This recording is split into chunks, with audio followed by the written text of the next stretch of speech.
रेवतीच्या लग्नाचा साहेबांचा फोन आला जुळाल्याचा ठरल्याचा.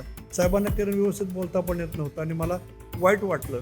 आणि मी असं विचार करतोय की महाराष्ट्राचा इतिहास लिहिला जाईल तेव्हा माझ्यावर हा ठपका नको की मी साहेबांना धोका दिला म्हणून मला आता साहेबांबरोबर पॅचअप व्हायचं आहे, मला साहेबांशी एकत्र व्हायचं आहे आणि जे उर्वरित आयुष्य आहे ते साहेबांबरोबर काढायचं आहे. विकास कामं होतील, अनेक नेतृत्व येतील, तयार होतील, पण अजितदादासारखा माणूस नाही करत.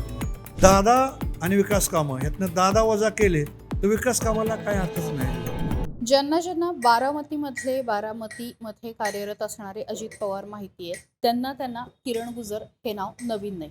बारामतीमध्ये अनेक वर्ष नगरसेवक असलेले आणि 35-40 वर्षाहून जास्त काळ अजित पवारांचे सोबती, सहकारी आणि खंदे समर्थक असलेले किरण गुजर माझ्या सोबत आहे. आपण त्यांच्याशी बोलणार आहोत.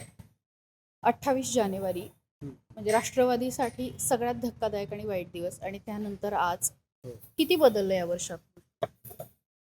काहीच म्हणजे अजून त्या दुःखातनं कोणी सावरलंच जात नाही. जवळजवळ 5.5 महिन्याचा कालावधी झाला, 6 महिने होत आहेत. परंतु एक तर खरंच वाटत नाही की दादा आपल्यात नाही आहेत. आणि समजा असा विचार आला की नाही आहेत तर मग मात्र ते पचवणं अवघड होते म्हणजे एंटायर बारामतीकराला. कारण बारामतीने गेली 40 वर्षात दादांवर भरपूर प्रेम केलं. कारण दादांनी राजकारणाच्या पलीकडे जाऊन काही नाती सांभाळली, जपली आणि माणुसकी संपूर्ण बारामती हेच त्यांनी कुटुंब मानलं आणि त्या पद्धतीने ते वागत गेले. मग त्याच बारामतीकरांच्या हृदयात आहेत. पण मग तुमच्यासाठी म्हणजे रोज आठवण येते, कसा असतो दिवस? माझा आणि त्यांचा दिवस रोज सारखा होता. असं एकही दिवस गेला नाही की सकाळी 7ला दादांचा फोन आला नाही. फोन या कारणाकरता यायचं की काम काय करायचं आहे आणि मग त्यांना माहिती आहे की मला फोन करून सांगितलं तर मग ते बारामती नगरपालिकेचं असू द्यात, विकास कामाचं असू द्यात, तालुक्यातले काम असू द्यात किंवा विद्याप्रश्नांच्या संदर्भातले काय असू द्यात, ते सांगणार आणि जबाबदारी सोपवणार आणि मग रोज त्याचा फॉलोअप घेणार. आणि आठवड्याला आलं की त्यांना माहिती आहे की मला जेवढं सांगितलं असेल तेवढे कागद तयार असतील. निवडणुका लागल्या तर रात्रंदिवस.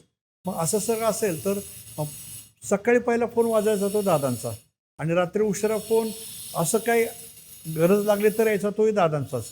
म्हणून आता असा फोन वाजला की काळाचा धस्स होतोय आणि 5-6 महिन्यामध्ये असं वाटलं तर सवय मोडेल, पण सकाळचा फोन आला तरी अजूनही असं वाटतं क्षणभर की तो दादांचाच फोन आहे आणि अजून त्यातून नाही बाहेर निघू शकत.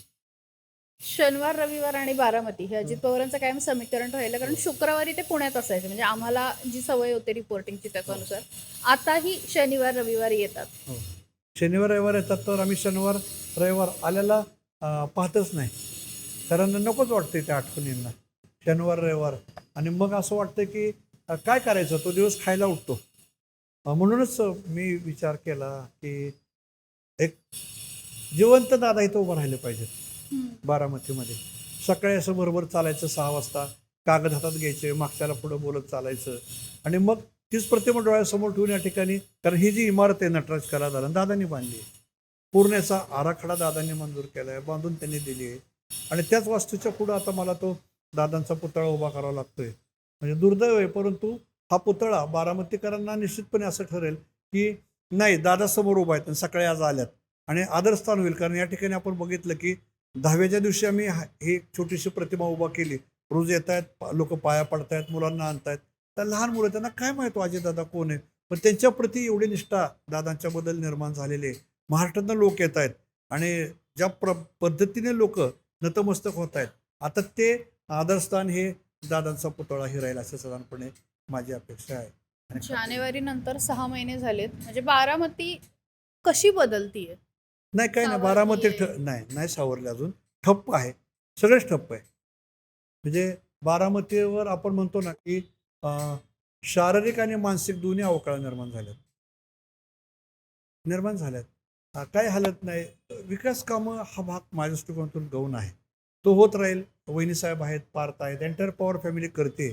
परंतु दादा आणि विकास कामं ह्यातनं दादा वजा केले तर विकास कामाला काय अर्थच नाही अजिबात. मग ती किती आणखीन मोठ्या इमारती झाल्या, मोठे प्रकल्प आले तरी दादा त्यात नसणार आहेत. दादा नाही म्हणजे दादांची उणीव असणारी प्रत्येक गोष्ट ही बारामतीकरांना नाही सहन होणार. दादा असतानाची एक फळी होती, म्हणजे तुम्ही असतील, अजून काही तुमचे सहकारी असतील जे 35-40 वर्ष काम करत होते. तुमच्यासाठी ही कमी कशी आहे? तुम्ही पुढे काय करणार? नाही काय करणार, दादा गेल्या तर काय करू शकत नाही, कमी पूर्ण होऊ शकत नाही ना. हां, आम्ही दादांच्या बरोबर होतो, दादांच्या बरोबर आता फक्त शरीरात राहिलो आहोत, बाकीच्याने नाही म्हणत. नाही होऊ शकत राहील.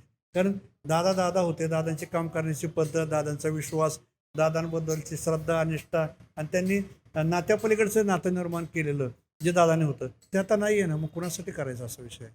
थांबून घेणार. हो, नाही ना, अर्थच नाही ना, संपले सगळे, काय करणार आणि कुणासाठी करणार. 28 जानेवारीला तिथे पोहोचणाऱ्या पहिल्या काही व्यक्तींपैकी तुम्ही एक होतात. तो दिवस, त्या आठवणी, ते दृश्य अजूनही डोळ्यासमोरून जातंय. झोपच येत नाही त्या विषयामध्ये, की मी त्यांना बाहेर काढलं 86 साली, आणि दुर्दैवानं त्या दिवशी देखील मी शक्यतो कमी जायचो, परंतु त्या दिवशी मला ओढून नेल्यासारखं नेलं तिथं, की ते कागद देण्यासाठी. आणि समोर पहिली मी खाली उतरलो आणि बॉडी समोर आली. म्हणजे ज्या दादाला मी काठेवाडीच्या घरातनं बाहेर काढलं सार्वजनिक जीवनासाठी, पवारसाहेबांना विनंती केली, नको दादा म्हणायचे, आणि अलीकडच्या काळात म्हणायचे आता राजकारण लय वांगाळ, बेकार, काम नाही राहिलं, नको वाटतंय आता. मला एक अगोदर जाण्याच्या अगोदर मी त्यांना म्हटलं, दादा एवढं निर्वाणीचं का बोलायला लागलंय. तर त्यांच्या मनामध्ये एक अशी साधारणपणे खंत निर्माण होते, की मी एवढं मरतो, राबतो, परंतु ज्या पद्धतीने लोकांनी वागायला पाहिजे त्या पद्धतीने लोक वागत नाहीत. आणि त्यांना अलीकडच्या काळामध्ये थोडंसं कसं अस्थिर वाटायला लागलं होतं सगळंच जीवन. कारण दादा तसे नव्हते खरं, परंतु अलीकडे वागायला लागल्यानंतर आम्ही बोलायचो, आणि मग त्या दिवशी बोलल्यानंतर समोर दिसायला लागलं की आपण का तिथं गेलो. मी शक्यतो फार कमी जायचो, मी त्यांच्या गाडीत बसत नव्हतो, काम बोलवलं की माझं मी बाजूला व्हायचो, थांबायचो. आणि मात्र दुर्दैवाने म्हणजे नीतीलाच ही माझी क्रूर चेष्टा करायची होती असं मला वाटतं, आणि नाही सण होते समोर पाहिलेलं. शेवटच्या काळामध्ये तुम्ही म्हणतात तसं, की म्हणजे ते तुम्ही पूर्वी पण सांगितलं होतं, की ते काहीसे या सगळ्या गोष्टीपासून अलिप्त होऊ इच्छित होते. हो, कारण मला 21 तारखेलाच, कारण आम्ही बरोबर होतो, आम्ही त्या दिवशी जेव्हा ते अस्वस्थ असायचे तेव्हा मला घेऊन जायचे बाहेर, त्या दिवशी घेऊन गेले. आम्ही दोघंच बाहेर एक ठिकाणी बसलो, जेवण घेतलं आणि बोलले. मी सांगितलं, दादा मी थांबतो आता, मलाही नको झाले, कारण माझ्या मिसेसच्या गेल्यानंतर माझ्या फॅमिलीमध्ये माझ्यामध्ये आलेली साधारणपणे नैराश्य नको. तुम्हाला माझी किरण नाही, सोडून दिलं पाहिजे. तुम्हाला असं वाटतंय काय की मला त्रास होत नाही, असा विषय त्यांनी काढला. आणि मग म्हटले की रेवतीच्या लग्नाचा साहेबांचा फोन आला, जुळाल्याचा, ठरल्याचा. साहेबांना किरण व्यवस्थित बोलता पण येत नव्हतं, आणि मला वाईट वाटलं. आणि मी असं विचार करतोय की महाराष्ट्राचा इतिहास लिहिला जाईल तेव्हा माझ्यावर हा ठपका नको की मी साहेबांना धोका दिला म्हणून मला आता साहेबांबरोबर पॅचअप व्हायचं आहे, मला साहेबांशी एकत्र व्हायचं आहे, आणि जे उर्वरित आयुष्य आहे ते साहेबांबरोबर काढायचं आहे. असं संवेदनशील होते आतून. भयानक. अजित पवारांना मी नेहमी म्हणतो की अजित दादांचं मनामागचं मन फार कमी लोकांना कळलं. कारण आजच नाही, पहिल्यापासून, म्हणजे जेव्हा 90 साली असाच प्रसंग आला की राजीवजी गांधी यांनी महाराष्ट्राच्या मुख्यमंत्रीपदी पवारसाहेब असू नयेत असं काही वेळ निर्माण झाली, तेव्हा दादा इतके अस्वस्थ होते, परमेश्वराला विश्वास नाही. आणि मग मी मात्र दादाला म्हटलं की दादा होईल व्यवस्थित, आपण साकडे घालूया देवाला. आणि मग तो निर्णय 8-10 दिवसामध्ये आला, आणि पहिल्यांदा ते आम्ही सगळे मोरगावला गेलो, मोरगावचं पूजन केलं. साहेब आजारी होते त्यावेळी सर्व आदिशक्तीला साकडे घातलं, पूजा केली, आणि म्हणायचं नाही करत देव आहे. हो, दादांनी केलं. त्यांची श्रद्धा होती पण अंधश्रद्धा नव्हती. पण दादाने त्याचा कधी काही भाव नाही केला. आम्ही म्हटलं ना आपल्याला इकडे जायचं, चला ह्याची पूजा करायची. परंतु बारामती गणेश फेस्टिवलची स्थापना त्यांनी केली, मनोभावे त्यांनी आज 25 वर्ष आरती गणपतीची केली, कधी चुकवली नाही. आणि मधून अधून आले तरी चक्कर मारायचे, गणपतीचे दर्शन घ्यायचे, इथं आलं तरी मनोभावे नटराजाची पूजा करायचे. शंकराचा अवतार आहे नटराज, परंतु त्यांनी बाहेर याचं प्रसिद्धीकरण कधी केलं नाही माहिती. आपली श्रद्धा आहे आणि परमेश्वराने चांगलं करावं, परंतु अध्यात्माची ओढ नसली तरी अलीकडच्या काळामध्ये अध्यात्माचा जो पगडा, शेवटी कसं आहे की सामाजिक जीवनामध्ये अनेक त्यांना सर्व लोक भेटतात. निवृत्ती महाराजांचं कीर्तन ऐकायला तिथं बसायचे बारामतीमध्ये, आणि जो पडला त्याच्यामध्ये म्हणायचे की आता सर्व नाशवंत आहे, नको, अलीकडच्या काळात आता आपण थांबूया थोड्या काळानंतर. फक्त मला अजून एक 5-10 वर्ष बारामतीचं काम करायचं आहे, आणि बारामतीचं सिंगापूर करायचं आहे. साधारणपणे त्याच्या अगोदर एक नोव्हेंबर-डिसेंबरमध्येच मंत्रालयात बैठक घेतली मायक्रोसॉफ्ट बरोबर, आणि मलाही त्या मिटिंगला बोलवलं. सगळे तांत्रिक बाबीचे लोक होते, आणि म्हटलं की सिंगापूरमध्ये काय काय केलं आहे ते बारामतीमध्ये मला करायचं आहे. आणि मग अख्खा 5 तासची चर्चा चालली, आणि मग आमचं असं ठरलं की आता सिंगापूरला जाऊन काय प्रोजेक्ट बघायचे. दुर्दैवाने सगळं थांबलं. इतकी दूरदृष्टी होती. हो दादा, मी नेहमी म्हणतो ना की विकास कामं होतील, अनेक नेतृत्व येतील, तयार होतील, पण अजितदादांसारखा माणूस नाही परत होणार. हे खरंच म्हणजे आर्किटेक्चरमध्ये त्यांना असलेला सगळ्या इंटरेस्ट गोष्टीमध्ये सगळ्या गोष्टीमध्ये मी जेव्हा सुरुवातीला घराचं बांधकाम काढलं, म्हणजे मी बरोबर असायचो, दोरी अशी धरा, पाय असं धरा, याची प्लिंथ अशी वाढवा, नंतर रस्ता दरवर्षी 30 एवढा उंच जातो, तो 5 वर्षात एवढा वाढेल, मग रस्ता त्या आणि घर बिल बरोबर येईल. सारखं बारकाने झाड लावायचं. झाड सुकलं तरी चालत नव्हतं त्यांना अजिबात.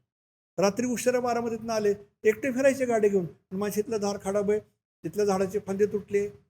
इतका बारकावा नाही कोणी करू शकत. त्यांच्यापासून या गोष्टी अनेक घेण्यासारख्या आहेत आणि शिकण्यासारख्या आहेत होत्या. म्हणजे आता काय तुमच्याकडे हजारो उदाहरणं असतील अजित पवारांच्या बाबतीत. अशी काही उदाहरणं की जी आयुष्यात विसरू शकणार नाही तुमच्या? त्यांनाच विसरू शकणार नाही, बाकी सगळे विसरता येईल, त्यांना नाही. उदाहरणं काय देणार, सगळं विसरता येईल, त्यांना कसं विसरणार. आणि त्यांना ज्या दिवशी विसरेल त्या दिवशी मी स्वतःला विसरलेलं असेल, बाकी नाही. अजितदादा कोण होते? तुमचे मित्र होते, नेते होते, सगळे काय होते. मी नेहमी म्हणतो की कुणी काय कमावलं मला माहीत नाही, मला फक्त पवार फॅमिलीचा विश्वास मिळाला की तो मला मिळवता आला. आणि त्यांनी एवढं प्रेम केलं की ते प्रेम आईवडिलांसारखं, कारण त्यांचे वडील लहान वयात वारले, माझे वडील वारले, आमच्या दोघांची सुखदुःख सारखी होती. ते आई भक्त आहेत, मी आहे. त्यांनी भावंडावर प्रेम केलं, मी करतो. त्यांनी अखंड फॅमिली एकत्र ठेवली, मीही ठेवतो.